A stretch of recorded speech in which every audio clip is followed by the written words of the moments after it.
En introduction de cette vidéo, il est important de rappeler que la préparation physique n'est pas ce qui fera d'un joueur moyen un cador. Elle est là pour améliorer l'efficience de vos joueurs.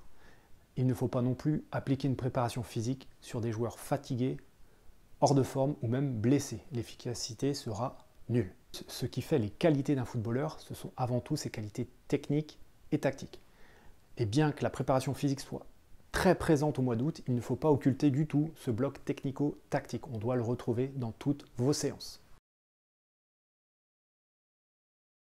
La charge de l'entraînement est déterminée par deux notions, l'intensité et le volume.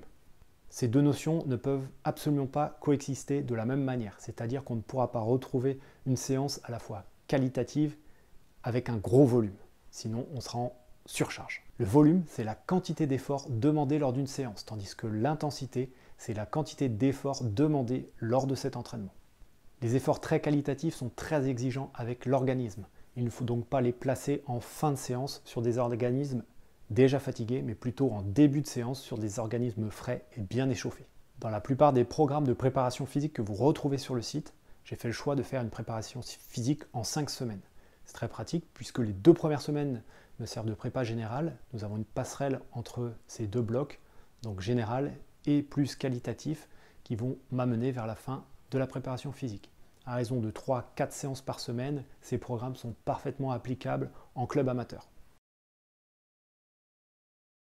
Les 2 premières semaines vont servir de mise en route. On va y retrouver un travail de gros volume mais à faible intensité, c'est-à-dire que les exercices et la séance sera longue mais la difficulté sera moindre. La dominante de travail est avant tout quantitative. On va y retrouver des exercices à dominante capacité ou puissance aérobie et l'intensité ira d'une conservation sans contrainte à une opposition sur mini-but avec une contrainte de touche, 2, 3 touches, une touche.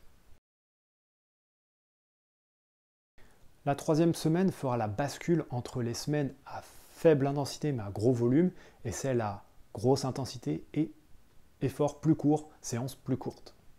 La spécificité des efforts violents, vitesse et force, fait qu'ils ne peuvent être travaillés de manière trop répétée. Les temps de repos ils sont très importants et doivent être respectés à la lettre.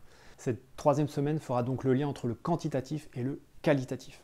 On va donc réduire petit à petit la durée des séances. Donc là, on va passer à 90 minutes. Et donc, on va travailler des situations de contre-attaque, des oppositions avec des accélérations sous contrainte. Et puis, on va travailler aussi des exercices spécifiques de force. La 4e semaine est orientée véritablement sur le qualitatif. On va mettre l'accent sur le développement de la force et de la vitesse. Ça va permettre de développer de manière plus prononcée les fibres rapides qui feront ensuite la différence lors des matchs, lors des accélérations, des changements de rythme ou des changements de direction. 5e semaine, on va vraiment diminuer le nombre de séances, on passe de 4 à 3, et on va diminuer aussi leur durée. Par contre, on va demander plus d'efforts violents, plus d'efforts qualitatifs à vos joueurs, et donc il faudra veiller vraiment à respecter les temps de repos dans chaque exercice et entre les exercices. Vos joueurs commencent à être bien en forme, bien affûtés, il faut être vigilant, mais normalement vos joueurs devront se montrer de plus en plus rapide, de plus en plus fort, et donc votre équipe devra se dégager au fur et à mesure des exercices, mais aussi des matchs amicaux. Une préparation physique s'élabore de manière structurée. Chaque semaine est caractérisée par une dominante de travail et un volume précis.